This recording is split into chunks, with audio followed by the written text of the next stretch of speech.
Hello student. आज हम कक्षा 10वीं के समाज विज्ञान विषय के अध्याय 2 का रिवीजन करेंगे। अध्याय 2 का नाम है भूमि संसाधन।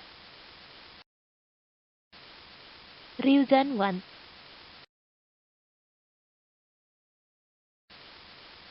भूमि संसाधन। हमारे प्राकृतिक संसाधनों में भूमि संसाधन सबसे महत्वपूर्ण है। इसका हम अनेक तरीके से उपयोग करते हैं, जैसे कृषि के लिए, पशुपालन के लिए, खनन प्रक्रिया में, उद्योग, यातायात एवं निवास आदि के लिए उपयोग किया जाता है। उसे ही भूमि कहा जाता है और इसी भूमि पर ही उद्योग धंधे स्थापित किए जाते हैं, जिससे लोगों को रोजगार की प्राप्ति होती है। अब प्रश्न आता है, भूमि का उपयोग किस प्रकार किया जाता है। किसी भी देश या प्रदेश में मौजूद भूमि का विभिन्न तरीकों से उपयोग किया जाता है। किसी भाग पर खेती की जाती है तो किसी भाग पर शहर बसे होते हैं या फिर कारखाने लगे होते हैं या फिर जंगल अथवा वनों से ढके हुए होते हैं। किसी देश या प्रदेश के लोग अपनी भूमि का जो उपयोग करते हैं उसे ही भूमि उपयोग कहा जाता है, परंतु यह भूमि उपयोग के साथ परिवर्तित होते रहती है और इसका अनेक तरीके से उपयोग किया जाता है। भूमि के प्रकार। भूमि के उपयोग के आधार पर भूमि के अनेक प्रकार हैं, जो कुछ इस प्रकार है। वन भूमि, उपवन भूमि, कृषि भूमि, अकृषि भूमि, परती भूमि, बंजर भूमि एवं चराई भूमि। इनके बारे में हम आगे विस्तार से पढ़ेंगे। भूमि के प्रकार में पहला है वन भूमि। आपको नाम से ही समझ आ रहा है, वन भूमि अर्थात जो जंगल पर पाए जाते हैं, जहाँ पर वनस्पतियों की प्रचुरता पाई जाती है, उसे वन कहा जाता है। इस वन का उपयोग लकड़ी, कंदमूल, जंगली फल, औषधियाँ, पशुचारण इत्यादि में किया जाता है। भारत में विगत 60 वर्षों में वन भूमि 14% से बढ़कर 23% हो गया है। उपवन भूमि। भूमि के प्रकार में दूसरा प्रकार है उपवन भूमि। उपवन भूमि अर्थात जिस पर बाग बगीचे लगे होते हैं अथवा यह अनेक प्रकार के ऐसे पेड़ वाली भूमि है जिनसे फल आदि प्राप्त होते हैं। भारत में पिछले 60 वर्षों में बगीचों के पेड़ों को काटकर इस भूमि को कृषि एवं अन्य उपयोग में लिया जा रहा है। कृषि भूमि। आप जानते हैं भारत एक कृषि प्रधान देश है और यहाँ के ज़्यादातर लोग ग्रामीण क्षेत्रों में निवास करते हैं, जिनका मुख्य कार्य कृषि उत्पादन करना है।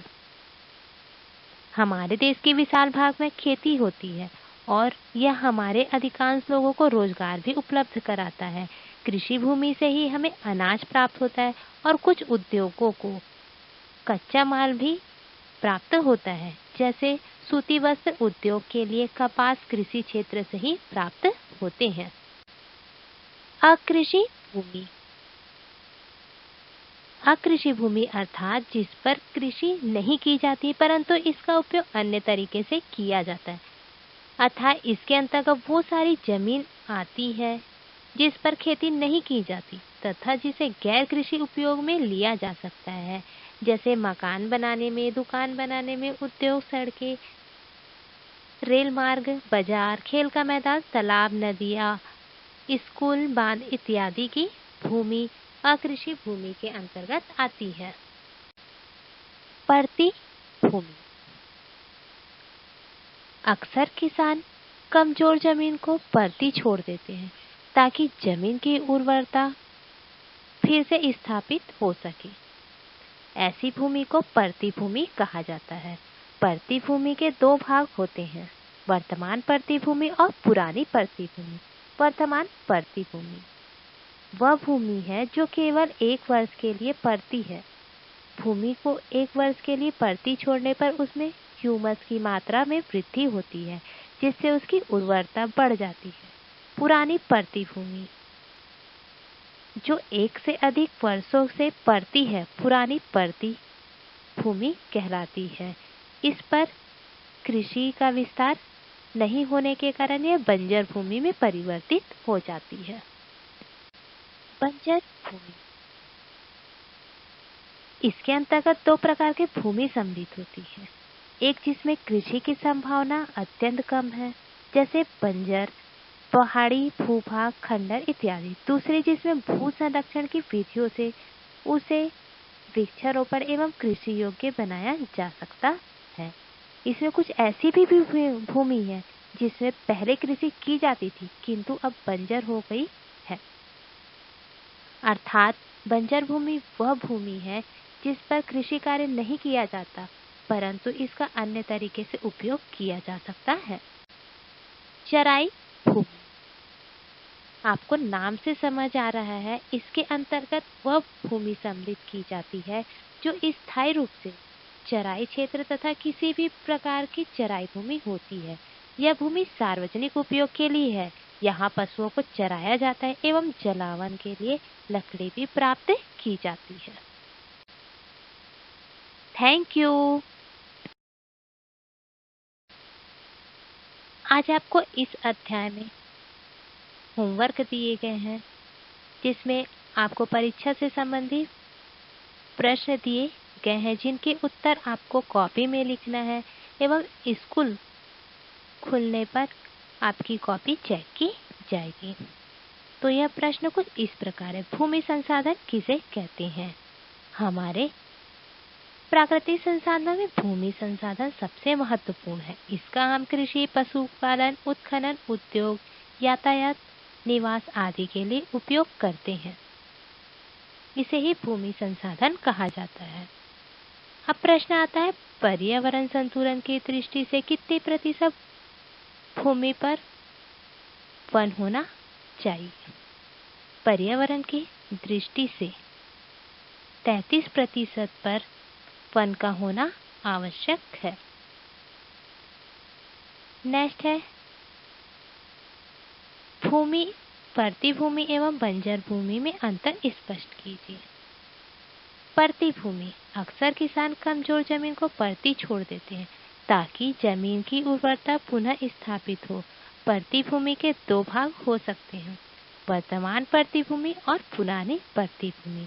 वर्तमान परती भूमि जो केवल 1 वर्ष के लिए परती छोड़ी जाती है। वही पुरानी परती भूमि पर कृषि का विस्तार नहीं होने पर यह बंजर भूमि में परिवर्तित हो जाएगी। अर्थात पुरानी परती भूमि जो 1 वर्ष से अधिक वर्ष के लिए परती छोड़ी जाती है। बंजर भूमि, बंजर भूमि वह भूमि है जिसमें दो प्रकार की भूमि सम्मिलित है। एक जिसमें कृषि की संभावना अत्यंत कम है, जैसे बंजर पहाड़ी। दूसरी जिसमें भू संरक्षण की विधियों से उसे वानिकी एवं कृषि योग्य बनाया जा सकता है। नेक्स्ट है, भारत का कुल भौगोलिक क्षेत्रफल कितना है? भारत का कुल भौगोलिक क्षेत्रफल 32.8 लाख वर्ग किलोमीटर है। अब प्रश्न आता है, भूमि के प्रकारों का विस्तार से वर्णन कीजिए। आप जानते भूमि अनेक प्रकार की होती है। पहला है वन भूमि। वन भूमि जिस पर वनस्पति की प्रचुरता पाई जाती है, जिसमें कंदमूल, जंगली फल, औषधियाँ, पशुचारण जैसे कार्य किए जाते हैं। उपवन भूमि, उपवन भूमि वह भूमि है जिसमें छोटे छोटे भागों में विभाजित कर उसमें बाग बगीचे लगाए जाते हैं एवं अनेक प्रकार के पेड़ पौधे, फल, फूल, सब्जियां लगाए जाते हैं। कृषि भूमि, कृषि भूमि वह भूमि है जिस पर कृषि कार्य किया जाता है। अर्थात आप जानते हैं कि भारत के अधिकांश लोग ग्रामीण क्षेत्र में रहते हैं और उनका मुख्य व्यवसाय कृषि है और कृषि के द्वारा ही उन्हें रोजगार की प्राप्ति होती है। नेक्स्ट है अकृषि भूमि। इसके अंतर्गत वो सारी भूमि आती है जिस पर खेती नहीं की जाती, परंतु इसका अन्य तरीके से उपयोग किया जाता है, जैसे मकान, दुकान, उद्योग धंधे इत्यादि के लिए। परती भूमि, परती भूमि के बारे में आपने अभी पढ़ा है। वह भूमि जिसे किसान कुछ समय के लिए परती छोड़ देता है उसे परती भूमि कहा जाता है। बंजर भूमि, बंजर भूमि के अंतर्गत दो प्रकार की भूमि होती है, एक भूमि जिस पर कृषि की संभावना बहुत कम होती है, तो वहीं दूसरी जिस पर भू संरक्षण के द्वारा कृषि एवं वानिकी किया जा सकता है। अब आता है चराई भूमि। इसके अंतर्गत वह भूमि सम्मिलित की जाती है जो स्थायी चारागाह क्षेत्र तथा किसी भी प्रकार की चराई भूमि होती है। यह भूमि सार्वजनिक उपयोग के लिए है। यहाँ पर पशुओं को चराया जाता है एवं जलावन के लिए लकड़ियाँ भी प्राप्त की जाती